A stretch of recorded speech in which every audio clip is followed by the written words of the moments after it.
नमस्कार।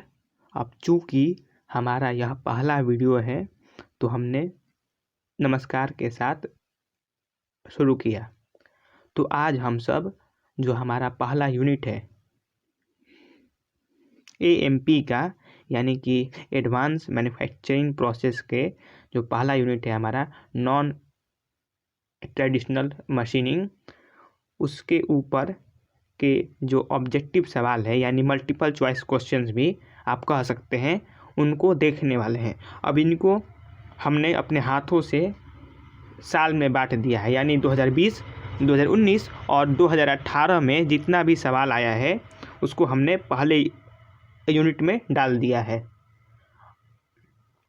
ठीक, तो इसको करने के बाद हम लोग जो अपना अगला अध्याय है उसको भी देखने वाले हैं। ठीक है, तो स्टार्ट करते हैं। स्टार्ट करने से पहले हम आपका 2 मिनट समय चाहते हैं। क्या है भैया, कुछ बात कहना चाहते हैं हम। वो ये है कि हम ना कोई प्रोफेसर हैं, ना हम कहीं लेक्चरर हैं, हम भी आप ही की तरह एक स्टूडेंट हैं। अब हम यहाँ पर जब आए घर पर लॉकडाउन में, तो हमने सोचा कि क्या कुछ उपलब्ध है हम लोगों के लिए 5th सेमेस्टर के लिए। तो बहुत ज़्यादा उपलब्ध है नहीं यूट्यूब पर, तो हमने सोचा कि क्यों नहीं हम लोग ही कुछ करें। तो ये जो प्रयास है, ये हमने सोचा कि इससे हमारा रिवीजन भी होगा और साथ में और किसी का अगर हेल्प हो सके तो वो भी हो जाएगा। तो ठीक है, तो हम लोग देखते हैं अपना पहला सवाल। पहला सवाल है हमारा, the wire cut EDM process requires. Option से lower initial investment, option B laser cutting force, option C a skilled operator और option D a die a coolant pump. अब आगे बढ़ने से पहले एक बात और थी कि अब चूँकि हम कोई वेरीफाइड सोर्स नहीं हैं, तो हम जितना भी बताएंगे वो अपने ज्ञान के आधार पर ही बताएंगे। अब हो सकता है कि कुछ हमसे गलती हो जाए, तो उसके लिए हमको माफ़ कीजिएगा। यह वीडियो एक बार पहले बन चुका था, लेकिन हमने फिर से बनाया है। उसमें कुछ गलती तो नहीं हुआ था, लेकिन हम पूरी बात को बता नहीं पाए थे। इसीलिए आपको दिख रहा होगा कि ये जो ऑप्शंस हैं वो टिक किया हुआ है। ठीक है, तो जो ये पहला हमारा सवाल है इस पर आते हैं। ठीक है, तो कोई भी ऑब्जेक्टिव जो होता है वो हम अपने अभी ज्ञान से बता रहे हैं, उसको सॉल्व करने का 2 स्टेप होता है। एक तो होता है कि भैया जो डायरेक्ट आपसे पूछा जा रहा है आप वैसे बताइए, नहीं तो एक और क्या तरीका होता है, जब आपको नहीं पता होता है कि सही ऑप्शन क्या है, तो आप निगेटिंग का मार्ग अपनाते हैं, यानी विरोध का, कि आप नकारते चलते हैं कि भैया ये वाला ऑप्शन नहीं हो सकता, क्योंकि हम जानते हैं कि इसके बारे में हम जानते हैं कि ये वाला ऑप्शन नहीं हो सकता। तो उसी प्रकार ये जो पहला सवाल है, इसमें यदि देखा जाए तो ये जो ऑप्शन नंबर ए है, अ लोअर इनिशियल इन्वेस्टमेंट, ये नहीं हो सकता। ये आपको पता है कि वायर कट ईडीएम भैया महंगा प्रोसेस होता है, तो ये नहीं हो सकता है। उसी प्रकार ये जो ऑप्शन नंबर डी है, अ कूलेंट पंप, ये भी नहीं हो सकता, क्योंकि हमको पता है कि वायर कट ईडीएम में एक डाई इलेक्ट्रिक फ्लूइड यूज होता है। तो ये दोनों हट गया। अब एक ऑप्शन नंबर सी है, इस पर हमको ये हमारा मन है कि हो सकता है, पर ऑप्शन नंबर बी भी है। वो क्या है, लेसर कटिंग फोर्स। तो देखने में तो लग सकता है कि स्किल्ड ऑपरेटर होगा, लेकिन इसका सही आंसर होगा लोअर कटिंग फोर्स। जो वायर कट ईडीएम होता है उसमें जो फोर्स लगता है वो हाई नहीं होता है, इसीलिए इसका उपयोग होता है वैसे स्थानों पर जहाँ पर लोअर रेसिडुअल स्ट्रेसेस हमको चाहिए होते हैं। ये बात हमको खुद डाउट में थे हम कि इस सवाल का सही आंसर क्या होगा, पर हमने विकिपीडिया से इसके बारे में चेक किया था।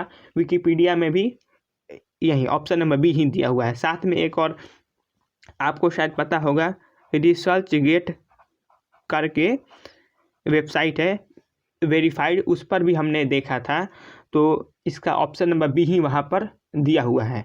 तो इसका सही आंसर हुआ लेसर कटिंग फोर्स। ठीक है, अब इन दोनों जगहों से तो हमने मिला लिया। अब अगर कहीं और से भी आपको पता हो कि कुछ और, तो आप बता दीजिएगा उसको कमेंट में। हाँ, और एक बात कि अगर हमसे गलती हो जाए कोई तो भैया आप कमेंट में उसको लिख दीजिए अगर आपको पता चल जाए, ताकि हम भी देख सकें। अब अपने ओर से हम प्रयास कर रहे हैं कि भैया एक भी गलती नहीं हो, क्योंकि कम से कम जो हम आपको बताएं उससे आपका कुछ घाटा तो नहीं हो। चलिए, तो दूसरा हमारा सवाल है, the dielectric fluid gets ionised in between. तो जो डाई इलेक्ट्रिक फ्लूइड होता है वो कहाँ पर आयोनाइज होता है? तो इसमें जो पहली बार आपको ये ऐसा हो सकता है कि आप जो डी है, टूल और वर्कपीस, इसको सही मान दे, लेकिन ये सही नहीं है। इसको भी हमने वेरीफाई किया था। कैसे भैया? तो देखिए, कोई भी जो डाई इलेक्ट्रिक फ्लूइड है, आपको पता है कि वायर ईडीएम में, यानी हाँ, जो हमारा ईडीएम है उसमें यूज होता है। ठीक, अब वहाँ पर जो टूल होता है, एक इलेक्ट्रोड होता है और दूसरा इलेक्ट्रोड होता है। इसमें से एक इलेक्ट्रोड कनेक्टेड होता है निगेटिव टर्मिनल से और दूसरा पॉजिटिव से। ठीक है, अब जो निगेटिव वाले टर्मिनल से जो इलेक्ट्रोड कनेक्टेड होता है उसको हम लोग बोल देते हैं टूल। ठीक है, तो जो इसका सही आंसर हुआ वो ये हुआ कि जो डाई इलेक्ट्रिक फ्लूइड है वो आयोनाइज होता है टूल और इलेक्ट्रोड के बीच में। तो इसका सही आंसर हुआ टूल इलेक्ट्रोड। ठीक है, अब आयोनाइजेशन क्या होता है वो भी सुन लीजिए। तो आयोनाइजेशन होता है कि भैया कोई अगर न्यूट्रल किसी का चार्ज है तो उसको इलेक्ट्रिकली चार्ज कर देना। ठीक है, और कौन सा डाई इलेक्ट्रिक फ्लूइड यूज होता है ईडीएम में, ये आप हमको बताइए। चलिए, हम एक आपको बता रहे हैं, वो होता है केरोसिन। एक और होता है जो बहुत फेमस है, जो वायर कट ईडीएम में यूज होता है। आप हमको नीचे बताइए, उससे आपका हेल्प होगा, क्योंकि एग्जाम में वैसा सवाल आ सकता है। ठीक है, तो अब चलते हैं हमारे तीसरे सवाल पर। तीसरा सवाल क्या है? Laser beams can have power density up to.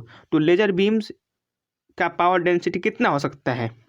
तो इसका सही आंसर हुआ 1 मेगावाट पर mm स्क्वायर, यानी 1 mm स्क्वायर पर 1 मेगावाट का जो इंटेंसिटी है, डेंसिटी, वो उत्पन्न हो सकता है। इतना लेजर बीम्स पावरफुल होते हैं और होने भी चाहिए। अगर नहीं होगा तो मशीनिंग ही नहीं होगा। अब जो हम लोग जो लेजर वाला का प्रयोग करते हैं वो बहुत, उसका पावर डेंसिटी बहुत कम होता है। उससे हमारे स्किन को कोई डैमेज नहीं होता है। लेकिन जो मशीनिंग के लिए लेज़र बीम्स यूज होते हैं वो बहुत स्ट्रांग होते हैं, वो पूरा हड्डी को गला सकता है, इतना पावर होता है। ठीक है, तो चौथे सवाल पर आते हैं। सवाल क्या है? In ECM the material removal is due to. तो ईसीएम में मटेरियल रिमूवल कैसे होता है? अब आपको पता है कि ईसीएम क्या होता है? तो इलेक्ट्रोकेमिकल मशीनिंग, और जहाँ पर भी केमिकल रिएक्शन होगा वहाँ पर आयंस का डिस्प्लेसमेंट जरूर होगा। तो इसका सही आंसर हुआ आयन डिस्प्लेसमेंट। कोरोजन से तो नहीं होगा, इरोजन भी नहीं होगा और फ्यूजन भी नहीं होगा। कोरोजन भी केमिकल रिएक्शन है, लेकिन उसमें मटेरियल उसमें भी रिमूव होता है, लेकिन आयन डिस्प्लेसमेंट से नहीं। केमिकल रिएक्शन में भैया आयन डिस्प्लेसमेंट होता है। ठीक है, ईसीएम में, कोरोजन में भी होता है, पर यहाँ पर कोरोजन नहीं होगा ईसीएम में। ठीक है, तो ये रहा अभी 4 सवाल। अब अगले अपने सवालों पर आते हैं हम लोग। अब चलते हैं ऑप्शन हमारे आगे जितना सवाल है। 5वां नंबर सवाल ये रहा, in laser beam machining process lens is use to.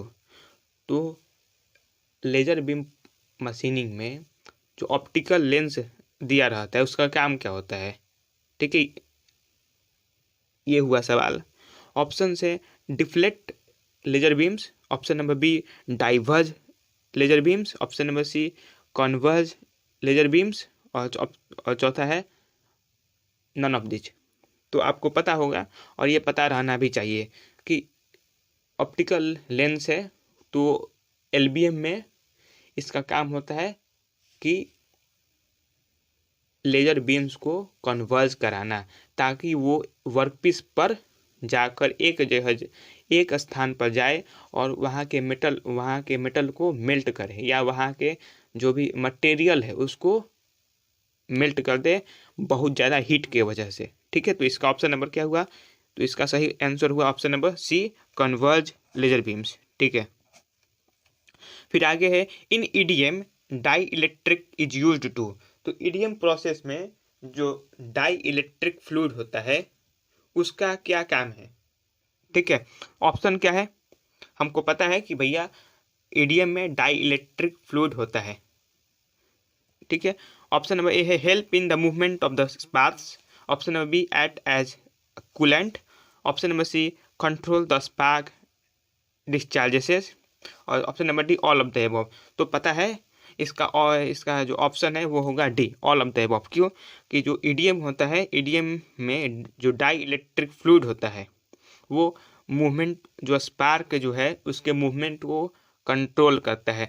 जब तक डाई इलेक्ट्रिक फ्लूइड डिसोशिएट नहीं होगा तब तक स्पार्क जनरेट होगा ही नहीं, क्योंकि डाई इलेक्ट्रिक फ्लूइड ही होता है जो कि वो एक पाथ की तरह काम करता है बिटवीन जो टूल होता है और जो वर्क पीस होता है, उसके बीच में अगर स्पार्क जाना है, अगर स्पार्क का फॉर्मेशन होना है तो उसके लिए डाई इलेक्ट्रिक फ्लूइड का होना आवश्यक है, क्योंकि दोनों के बीच में गैप रहता है वर्क पीस और टूल के बीच में।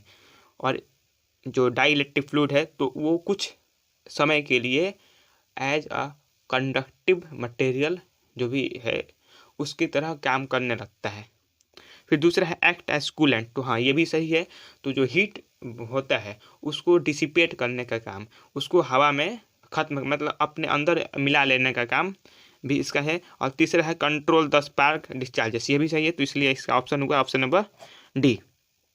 ठीक, अब 7वां सवाल, the ends of ruby rods work as, जो रूबी रॉड होता है उसका एंड्स ये हो गया, ऐसे बना रहता है हमारा रूबी रॉड, और इससे एंड्स पर लगे रहते हैं कुछ, और वहीं और यहाँ पर होता है हमारा फ्लैश लैम्प्स। ठीक है, ये हो गया एलबीएम का, ये हो गया रूबी रॉड हम लोग का। तो पूछा जा रहा है कि यहाँ पर क्या होता है, इन दोनों पे क्या होता है। तो यहाँ पर होता है कैविटी मिरर्स, जिसमें से एक होता है पार्शियली फुल्ली रिफ्लेक्टिव, ये जो बाहर वाला होता है इट इज़ 100%, इसको बोलते हैं 100% रिफ्लेक्टिव मिरर। ठीक, और जो नीचे वाला है इसको बोलते हैं पार्शियली, क्योंकि ये कुछ को अलाउ करता है बीम्स को और कुछ को नहीं। अगर इसमें, तो इसका ऑप्शन क्या हुआ, कैविटी मिरर्स। इसमें पंपिंग सोर्स कौन हुआ, तो ये जो फ्लैश लैम्प्स है वो हुआ। ठीक है, अगर पूछा रहता कि भैया पंपिंग सोर्स कौन है तो फ्लैश लैम्प्स। ठीक है, एक बार आप इसको चेक भी कर लीजिएगा कि फ्लैश लैम्प्स ही होते हैं। अब चलते हैं, हम लोग का 2020 में जितना भी आया था 7 सवाल ये हम लोगों ने पूरा कर लिया। अब 2019 में जो सवाल आया है, तो पहला है लेजर स्टैंड्स फॉर, आपको पता है लेजर का फुल फॉर्म होता है light amplification by stimulated emission and radiation. Light amplification by stimulated emission and radiation, photon जो होते हैं वो इमिट होते हैं जब वो एक्साइट हो जाते हैं। ठीक है, ये हम लोग को बेसिक फिजिक्स में भी पढ़ना था, तो इतना कुछ डिटेल में नहीं जाना है। अब चलते हैं अपने अगले सवाल पे, 9वें पे, electrolyte is essentially required in. तो ये होगा, आपको पता है इलेक्ट्रोलाइट का उपयोग होता है इलेक्ट्रोकेमिकल मशीनिंग में। ठीक है, अगर यहाँ पे रहता है डाई इलेक्ट्रिक फ्लूइड तो वो आता है ईडीएम, या नहीं तो वायर कट ईडीएम। ठीक है, तो ये रहा हम लोग का ऑप्शन नंबर ए या डी। हमको लगता है हमने गलती से एक ही ऑप्शन को 2 जगह लगा दिया है, तो कोई बात नहीं। ये रहा हम लोग का ऑप्शन नंबर 9, ऑप्शन नंबर ए, ये खत्म होता है। तो अब चलते हैं हम लोग आगे अपना 10वां नंबर सवाल पे। सवाल क्या है, in EDM process the work piece is connected to. तो ईडीएम प्रोसेस में वर्क पीस कनेक्ट होता है या पॉजिटिव से, निगेटिव से, अर्थ से, या नन ऑफ दीज, मतलब इन तीनों में से कुछ नहीं। तो इसका सही आंसर है जो वर्कपीस होता है ईडीएम में वो कनेक्टेड होता है पॉजिटिव टर्मिनल से, या कह लीजिए एनोड से। अगर यहीं पर दिया रहता टूल, तो टूल हमेशा कनेक्ट होता है कैथोड से, यानी कैथोड से नहीं, निगेटिव टर्मिनल से। ठीक है, तो हम लोग का ये हो गया। और अगर यहाँ पे रहता है वायर कट ईडीएम तब भी यही सही रहता है, वायर कट ईडीएम में भी पॉजिटिव से ही कनेक्टेड रहता है वर्कपीस। अब आगे चलते हैं 11वां नंबर सवाल क्या है, in LBM material removal takes place by. तो एलबीएम में इनमें से किस प्रक्रिया द्वारा मटेरियल रिमूवल होता है? Melting and vaporisation, electrolysis, erosion, और चौथा है ऑल ऑफ द अबव। तो आपको पता है कि भैया इलेक्ट्रोलाइसिस से तो होता है इलेक्ट्रोकेमिकल मशीनिंग में, इसलिए ये वाला हट गया। अब ये अगर हटा तो साथ में जो ऑप्शन नंबर डी है ऑल ऑफ द अबव, ये भी चला गया। ठीक है, क्योंकि ऑल ऑफ द अबव के लिए ये तीनों होना चाहिए, पर चूंकि जब ये नहीं है तो ये भी नहीं है। अब बचा मेल्टिंग एंड वेपोराइजेशन और बचा इरोजन। तो इसमें सही आंसर होगा मेल्टिंग। क्यों? क्योंकि जब लेजर बीम्स कन्वर्ज होते हैं तब बहुत ज़्यादा हीट पैदा होता है। वो हीट पैदा होने की वजह से उसका तापमान बहुत ज़्यादा बढ़ जाता है। उसके वजह से जो मटेरियल है मेल्ट होना शुरू कर देता है, और जैसे ही मेल्ट होगा वो वेपोराइज भी हो जाएगा। ठीक है, तो इसका ऑप्शन नंबर ए हुआ मेल्टिंग एंड वेपोराइजेशन। अब चलते हैं 12वें नंबर सवाल पे। क्या है कि in laser beam machining process lens is used to. तो एलबीएम में जो लेंस होता है उसका काम क्या होता है? तो अभी बताया गया, to converge the beam. Diverse का मतलब होता है उसको बाहर की ओर फेंकना। ठीक है, इतना हम आशा करते हैं कि आपको समझ में आता होगा। जो इस तरह से बने रहता है लेंस, जो कि ऐसे कर देता है।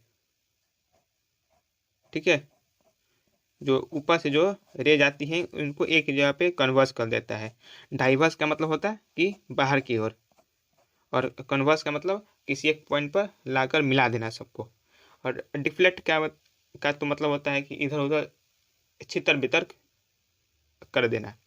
तो ये हुआ कन्वर्ज बीम। अब चलते हैं अपना 13वां नंबर सवाल पे। क्या है? Electrolytes used in ECM must possess. तो जो इलेक्ट्रोलाइट जो यूज होता है ईसीएम प्रोसेस में, उसके अंदर क्या क्या क्वालिटी होना चाहिए, यही पूछा जा रहा है। तो पहला है लो इलेक्ट्रिकल कंडक्टिविटी, दूसरा है लो केमिकल स्टेबिलिटी, तीसरा है हाई इलेक्ट्रिकल कंडक्टिविटी, और चौथा नन ऑफ दिस। तो लो इलेक्ट्रिकल कंडक्टिविटी नहीं होता है, जो कंडक्टिविटी होना चाहिए वो होना चाहिए हाई। तो हम लोग का ऑप्शन नंबर हो गया सी। लो केमिकल स्टेबिलिटी भी नहीं होना चाहिए, वरना भैया दिक्कत हो जाएगा रिएक्शन में। फिर चलते हैं 14वें नंबर पे। क्या है? अब 2018 का सवाल स्टार्ट हो गया। ठीक है, तो 2018 में सबसे ज़्यादा सवाल आया है 11 सवाल, तो मैक्सिमम इसी से आया है। उसके बाद सिर्फ 6-7 आया है, यानी 7 और शायद 6। तो इस बार भी हमको लगता है कम से कम 5 तो आएगा ही, इसीलिए हमने सोचा सबसे पहले इसी से स्टार्ट करो। क्या है? Non traditional machining process utilise. तो नॉन ट्रेडिशनल मशीनिंग प्रोसेस में क्या यूज होता है? हम बात कर रहे हैं एनटीएम। पहला है कन्वेंशनल टूल्स, तो नहीं, ये हो ही नहीं सकता, क्योंकि कन्वेंशनल टूल्स सिर्फ कन्वेंशनल मशीनिंग में ही उपयोग होता है। फिर दूसरा है शार्प एंड हार्ड टूल्स, तो ये भी नहीं। क्यों? क्योंकि कन्वेंशनल में ही हमको जो टूल्स होता है वो हार्ड रखने की आवश्यकता होती ही होती है, कोई ऐसा फिक्स नहीं होता है एनटीएम में। उसका एग्जाम्पल है लेजर बीम मशीनिंग। फिर तीसरा है combination of mechanical, chemical, thermal and electrochemical. तो यही ऑप्शन हम लोग का सही हुआ कि भैया मैकेनिकल, केमिकल, थर्मल, इलेक्ट्रोकेमिकल सबका जो कॉम्बिनेशन होता है यही उपयोग होता है हम लोग का एनटीएम में। ठीक है, तो ये हम लोग का ये हो गया 14वां नंबर सवाल। अब 15वां पे चलते हैं। क्या है सवाल? Which one of these is non traditional machining. तो इसमें से आप देखिए, हमको लगता है ये सवाल सबसे आसान है कि इसमें से कौन नॉन ट्रेडिशनल मशीनिंग है। तो आपको पता है wire cut, EDM, knurling, boring और ड्रिलिंग, ये तीनों के तीनों भैया क्या है? तो कन्वेंशनल मशीनिंग प्रोसेस है। 16वां क्या है? इन एनटीएम यानी नॉन ट्रेडिशनल मशीनिंग में क्या होता है? Material removal rate is low, MRR यानी वही material removal rate is comparatively high, और तीसरा material is removed in form of chips, और चौथा नन ऑफ दिस। तो सबसे पहले यहाँ पे जो ऑप्शन नंबर बी है ये तो हट गया। क्यों? क्योंकि कन्वेंशनल मशीनिंग में हमको पता है या ट्रेडिशनल मशीनिंग में मटेरियल चिप्स के फॉर्म में रिमूव होता है। तो ऑप्शन नंबर बी तो हट गया, यानी अब ऑप्शन बचा ए और बी, या ए और सी जो भी है, तो इनमें से कोई एक होगा। तो एनटीएम में हमको पता है कि मटेरियल जो होता है वो धीरे धीरे रिमूव होता है, ये एक खामी होती है, ये आपको याद भी रखना है कि एमआरआर जो होता है वो कम होता है एनटीएम का, जो कन्वेंशनल का होता है उसका ज़्यादा होता है। क्योंकि उसमें हम लोग कटिंग फोर्स लगाते हैं भैया, उसमें आसानी से हो जाता है। एनटीएम का मेन पर्पज होता है कि भैया वैसा शेप्स जो कि ट्रेडिशनल में संभव नहीं था उसको बनाना है, बेटर सरफेस फिनिश, ठीक है। तो ये हम लोग का ज़्यादा मेन एम रहता है। अब चलते हैं अपना 17वां सवाल पे। In EDM process the tool and work piece is kept in reservoir and is connected to DC power supply. Tool is connected to negative terminal and work piece to positive terminal. तीसरा, reservoir is filled with dielectric fluid. और चौथा है all of the above. तो भैया हम आपको ऊपर ही बताएं अभी कि जो टूल होता है वो निगेटिव टर्मिनल और जो वर्कपीस होता है वो पॉजिटिव के साथ कनेक्ट होता है, इसलिए बी तो सही है। क्या कुछ और भी सही है? तो ऑप्शन नंबर ए है the tool and workpiece are kept in reservoir and is connected to the DC power supply. तो भैया ये भी सही है। आपको पता है कि ये इस प्रकार का कुछ होता है हम लोग का रिजर्वायर, और यहाँ से हम भैया आता है हम लोग का डाई इलेक्ट्रिक फ्लूइड, और यहाँ पर हम लोग का कुछ रखा रहता है वर्क पीस ऐसे, जिसका मशीन हो रहा है, और उसी प्रकार का कुछ यहाँ पे बना रहता है हम लोग का शेप उस पर टूल पे, ठीक। और ये रहता है डाई इलेक्ट्रिक फ्लूइड में सबमर्ज, और ये हो गया हम लोग का रिजर्वायर, और ये डीसी पावर सप्लाई के साथ ये दोनों भी जुड़ा होता है, ठीक है। तो ये हमको लगता है हम बता दिए हैं जितना हमको आता था भैया। हम पहले ही बोल चुके हैं कि भैया हम भी कोई एक्सपर्ट नहीं है, जितना आता है उतना ही बता रहे हैं। और तीसरा है reservoir is filled with dielectric fluid. तो इसका ऑप्शन नंबर हुआ D, all of the above, ठीक है। 17वां सवाल ये भी हो गया पूरा। अब चलते हैं आगे। 17वां था ये, हाँ 17 ही था। अब आगे क्या है भैया ये कि इन ईडीएम प्रोसेस, फिर से ईडीएम प्रोसेस की बात हो रही है। Material removal rate is maximum at optimum spark gap. तो जो मटेरियल रिमूवल है वो मैक्सिमम कब होता है ये पूछा जा रहा है। तो वो क्या, जब जो स्पार्क गैप है वो ऑप्टिमम हो तब, या जब स्पार्क गैप जो होता है वो मिनिमम हो तब, या जब स्पार्क गैप जो होता है। और चौथा है increases after optimum spark gap, यानी ऑप्टिमम स्पार्क गैप के बाद क्या बढ़ाने पर वो बढ़ते जाता है एमआरआर। और चौथा है नन ऑफ दिस। हमको समझ रहे होंगे आप, ऐसा हम सोचते हैं, ठीक है। तो आपको ये हिंट भी मालूम होगा कि जो भी जहाँ पर भी ऑप्टिमम केस है वहाँ पर अधिकतर सही ही होता है। ऑप्टिमम का मतलब होता है भैया जैसे ना ज़्यादा कम ना ज़्यादा ज़्यादा, यही शब्द होना चाहिए कि एज अ बैलेंस्ड, ठीक है। तो जो टूल है और जो वर्क पीस है उन दोनों के बीच बहुत कम डिस्टेंस भी नहीं होना चाहिए, बहुत ज़्यादा डिस्टेंस भी नहीं होना चाहिए, वरना मशीनिंग ही परफॉर्म नहीं होगा। और अगर कम रहेगा तो भैया मटेरियल को बहुत ज़्यादा डैमेज होने का खतरा है। तो इसका ऑप्शन नंबर ए होगा material removal rate is maximum at optimum spark gap. फिर आगे है 20वां सवाल। In wire cut EDM dielectric fluid is. तो वायर कट ईडीएम में डाई इलेक्ट्रिक फ्लूइड कौन सा होता है? तो ये आपको याद रखना है। तो ये होता है D ionised water. Mineral water तो होगा नहीं और ना ही डिस्टिल्ड वाटर होता, तो डी आयोनाइज्ड वाटर होता है। अगर यहाँ पे सिर्फ ईडीएम रहता तो इसमें केरोसिन भी यूज होता है, ये भी आपको याद रखना है, ठीक। अब 21वां सवाल। Which one is the semiconductor laser. तो इसमें से कौन सा सेमी कंडक्टर लेजर का एग्जाम्पल है? तो भैया सेमी कंडक्टर लेजर में आपको पता होगा कि कार्बन डाइऑक्साइड तो हो नहीं सकता है, सिलिकॉन आपको लगता है हो सकता है, लेकिन सही आंसर है हीलियम नियॉन लेजर, ठीक है। तो ये आपको याद रखना होगा, इसका आप कुछ किया नहीं जा सकता है। अगला सवाल है कि power density for LBM requires. तो जो पावर डेंसिटी है एलबीएम में वो कैसा होना चाहिए, हायर, लोअर, मॉडरेट और इनमें से कोई नहीं। तो ऑप्शन सही होगा, आपको पता होगा कि भैया एलबीएम में जो पावर डेंसिटी है, यानी जिस पावर के साथ जो लेजर बीम है वो इम्पैक्ट डाल रहा है मटेरियल के ऊपर, वो अधिक से अधिक होना चाहिए। So that is higher in LBM. अब यहाँ पर एक और बात हम बता देना चाहते हैं कि जहाँ तक हमको याद है कि एलबीएम में सबसे कम मटेरियल रिमूवल रेट होता है, यानी एमआरआर जो होता है एलबीएम का वो सबसे कम होता है। ठीक है, तो ये अगर ये सवाल आ जाए तो हमने सोचा कि भैया बता दें। और सबसे ज़्यादा तेज होता है ईसीएम में, जो हम लोग का 4 पढ़ना है उसमें ईसीएम में सबसे ज़्यादा तेज होता है एमआरआर, सबसे अधिक होता है एमआरआर और सबसे कम एलबीएम में। ठीक है, अब चलते हैं अंतिम सवाल के ऊपर। अपना सवाल है ECM that is electrochemical machining is uses the principle of. तो ईसीएम जो है इलेक्ट्रोकेमिकल मशीनिंग वो कौन से प्रिंसिपल पर काम करता है? ऑप्शन है इलेक्ट्रोप्लेटिंग, दूसरा रिवर्स ऑफ इलेक्ट्रोप्लेटिंग और तीसरा बोथ ए एंड बी और चौथा डी नॉट। तो इन दोनों में से तो ऑप्शन सी तो हो नहीं सकता है, क्योंकि ये दोनों तो एक चीज़ तो है नहीं, तो ऑप्शन सी तो यहीं से छट गया।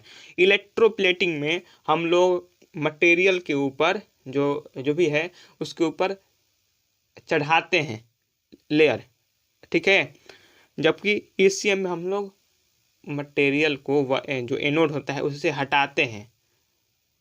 तो इसका ऑप्शन क्या हुआ, रिवर्स ऑफ इलेक्ट्रोप्लेटिंग। यहाँ पर एक ऑप्शन और भी हो सकता था, रिवर्स ऑफ गैल्वेनाइजेशन। तो अगर वो होता तो वो भी सही होता। क्यों? क्योंकि इलेक्ट्रोप्लेटिंग ही है, गैल्वेनाइजेशन ही है, सेम ही होता है। तो इसका ऑप्शन हुआ option number B, reverse of electroplating. ठीक है, अब देखिए आगे 24वां नंबर है। हाँ, अब बच गया लगता है। तो the function of electrolyte in ECM is. तो जो इलेक्ट्रोलाइट होता है ईसीएम में उसका काम क्या है? तो उसका ऑप्शन है आपके पास to carry current between the tool and the workpiece. तो उसका काम यह है कि जो वर्कपीस है और टूल है उसके बीच में करंट को कैरी करना। Option number B, to dissipate heat produced in the process. Option number C, to allow the electrochemical reaction to occur. और option number D, all of the above. तो भैया इसका सही ऑप्शन है ऑल ऑफ द अबव। क्यों?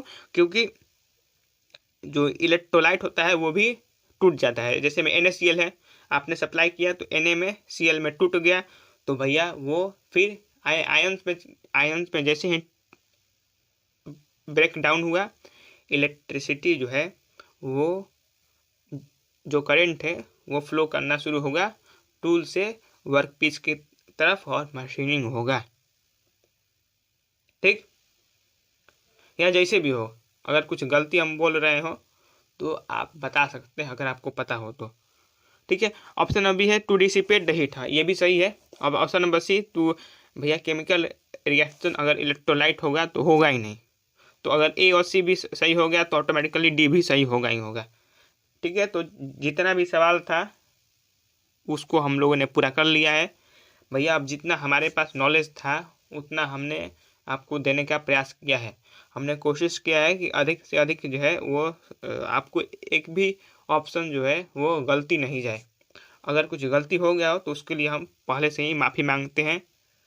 ठीक है, तो मिलते हैं अब आपसे दूसरे चैप्टर के साथ, जो दूसरा चैप्टर का हमारा ऑब्जेक्टिव है उसके साथ। ठीक, और तब तक के लिए अपना पढ़ाई करना है, इसके अलावा और क्या कर सकते हैं अभी। ठीक।